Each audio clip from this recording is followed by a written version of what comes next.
Tämä kylä on niin mahtava kylä, että tästä ei voi lähteä pois. Tämä kylä on kaikista mahtavin, mitä minä tunnen.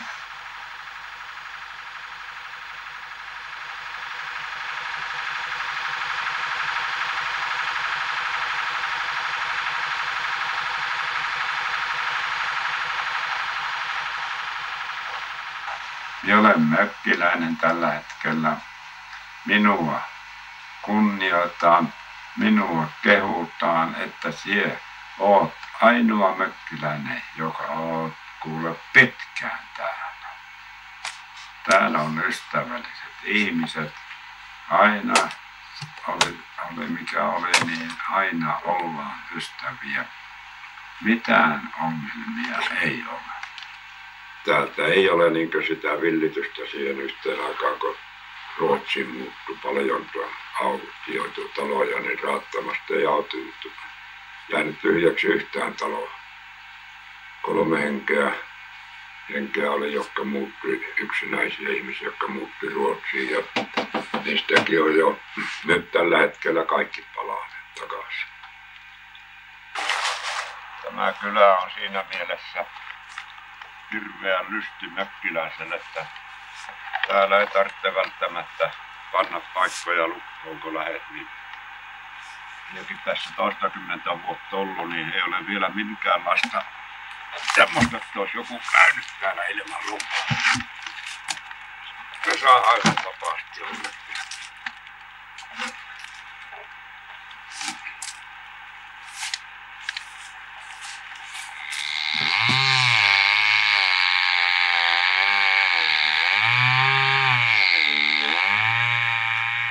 Kyllä totisesti on lujaa.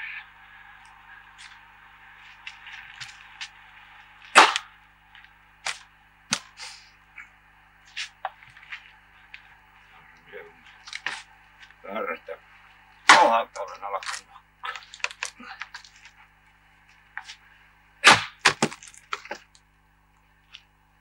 Kato, täällä on tämmönen oksa, joka sisälle kasvanut sinne, että sitä ei näe päälle. Se on tuolla sisälle kasvanut. Täällä on näin. Ja tämä on semmonen jarru kyllä, joka piettää.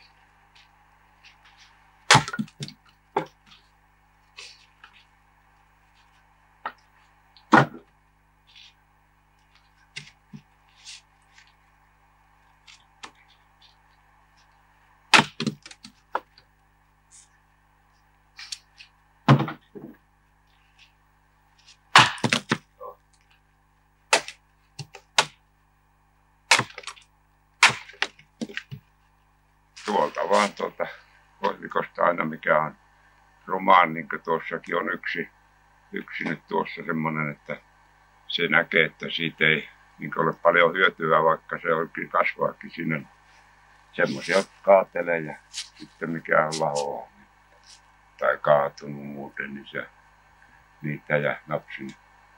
Tuolla näkyy tuolla metsässä mulla pitkällä läjää semmoista puuta, joka olisi mutta kun jonakin päivänä otan taas sen tehtäväksi. Ja niin tässä on tuommoisia sammalmättäitä paljon tässä tontilla ollut. Ja minä olen etsinyt 2-3 vuotta semmoista tasakärkistä kuokkaa, jota voisi syödä. Mutta sitä ei ole kaupassa tänä nykyään. Ja vanhoja kuokkia mitä oli, niin ne on hävinnyt johonkin viskuttu, mitä ei tarvita. Nyt minä sitten lapioon oikein teräväksi terroitin ja lapiolla olen ottanut aina sitä. Ja se on semmoinen hutkuva sammal, että siinä ei ole mitään oikeastaan semmoista tunnutta, kun pistät tylsemmän esine sinne, niin se mutta kun menee eessä vaan ja tuolta pois, niin se tulee takaisin. Niin semmoista. Ja niitä minulla on tuossa sitten aina kun tulee semmoinen päivä, että ei ole oikeastaan muuta tehtävää, niin minä otan lapioon ja tulen tänne. Ja napsin niitä muutamia taas pois ja vien tuonne sivuun tasoitan siellä sitten taas, kun siinä on vettä tuossa. Ja sitten siirrän sitä vesikkoa aina vain aina. näin ollen sääskivuosi kun tulee, niin ne ei ole niin likellä sääskillessä pesimättöstä. Ainoahan tässä on nyt ollut semmoinen pienoinen ihmeellisyys, kun se Kittilän kunnasta oleva alue siirrettiin Muonion kuntaan, josta kovasti on ollut nyt puhetta. Se tavallaan meikäläisittäin, joka ei täällä vakituisesti asu, niin siinä mielessä oli hyväkin tilanne, että nyt täältä Pallasjärveen, joka on sorapäällinen tie, niin se on paljon paremmassa kunnossa, mitä se on ennen ollut. Ja tästä on 50 kilometriä Muonioon ja 75 kilometriä Kittilään, ja tämä Raattama ja Tepaston välinen tie erittäinkin, niin se on kyllä niin surkeassa kunnossa ollut silloin, kun se on Kittilän hallussa. Niin sehän oli, muistaakseni etelinen kesä, niin oli tuo Pallasjärvestä tänne, kun se oli Kittilän kunnan alueella, niin linjavaunut kieltäytyi tulemasta ajamasta tänne, se oli niin huonossa kunnossa. Kunhan ne nyt antaisi tuosta. Okei. Täällähän Raattamakylässähän on suuri työllistäjä oikeastaan tuo turistit ja nämä kämppäasukkaat. Kylällä siis on kirvesmiehiä, ne tekee kämppiä ja huoltaa näitä kämppiä ja tienaa rahaa. Ja sitten toinen on tietysti metsästystäkin jonkun verran täällä harrastavat.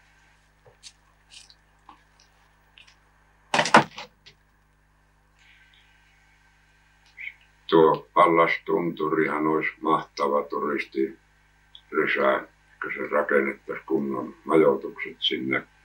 Sitten tuo Pallas-Ounastunturin vaellusreitti, siinä olisi hirveän hyvä turistipaikkana vaellus. Semmoisille, jotka pystyy kävelemään tuommoisen 60 kilometrin matkan.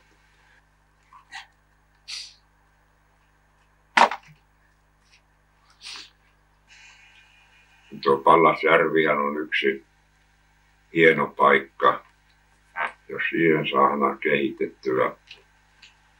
kehitettyä ohjattua matkailua ja kalastusta, niin siinä olisi hieno paikka. Se on komia järvi. Järvi ei yhtään saarta ole siinä järvessä. Se on 8 kilometriä pitkä ja olikohan sen 4 kilometriä, kun se leviimmästä kohdasta on leveä. Ja komeat, hirveän hyvät hiekkarannat on. Ja vesi on puhas, siihen ei saastunutta vettä tule mistään oikeastaan siihen. Mehän on sillä mallilla semmoinen omavarainen näissä mökkihommissa, että niin tarvitseko ruoan ostaa osittain ja polttoaineen tuohon minun valolähteeseen, kun mulla täällä on tämmöinen vanhan ajan niin sanottu viste. Se katkaisijasta, kun automaatille tuossa panee tuon katkaisijan ja kun panet valoa päällä, niin se lähtee. Siellä nyt on pantu se valosnappi sillä hetkellä katkaisijan kamalla, että pitäisi valoa saada. Tämä kun käännetään tähän, niin se pitäisi olla täällä.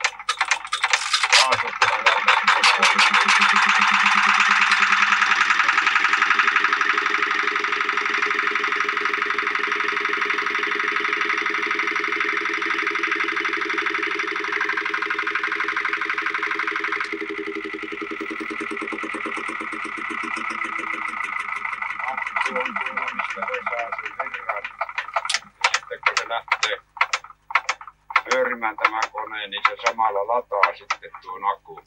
Tämä tällä saa se pyörimään. Se vaan silloin kun ei ole virtaa sitten, niin täällä on kaasuttaja. Tämä kaasuttaja pitää nostaa ylös ja painaa tuohon reikään, niin silloin se lähtee käymään. Sen 2 kertaa se on omaa huolimattomuutta, että on loppunut polttoainetta. Toisella kerralla on ollut mitään ongelmaa, kun minä tiesin systeemiä. Mutta kun se hyvin pelaa, niin siihen ei tule vaan. Mulla on kirja tuolla, mutta minä en ole tullut edes avatu hänen sitten vasta, kun tämä ensi kerran petti. Ja se kestää toista viikkoa polttaa näin pimeänä. Kesäaikana sitä ei mene paljon ollenkaan, kun ei ole pimeää. Niin sitä oikeastaan telkkari, mikä viekottelee käynnistämään sitten. Kaunit ja rohkeat ja salatupele. Ja urheilu ennen kaikkea, se on sitten joka kyllä. Täytyy avassa telkkari kyllä vähintään. Niin, tuo vastaanteko on, se on ammattimiehen hommaa siinä mielessä, että se on 2 kertaa vuodessa ne päivät, jolloin vasta pitäisi tehdä. Se on kuusta riippuen. Se on kuusta riippuen, kun se on siinä määrätyssä asennossa se kuu, niin silloin se pitäisi ottaa. Lehti on silloin kaikista tiukin. Rahoituskoivusta kun teet, tässä ei ole niin hyvä, tässä on vahvat, niin nuo varret, okset. Ne on vahvat, niin tästä ei oikein hyviä vastoja saa.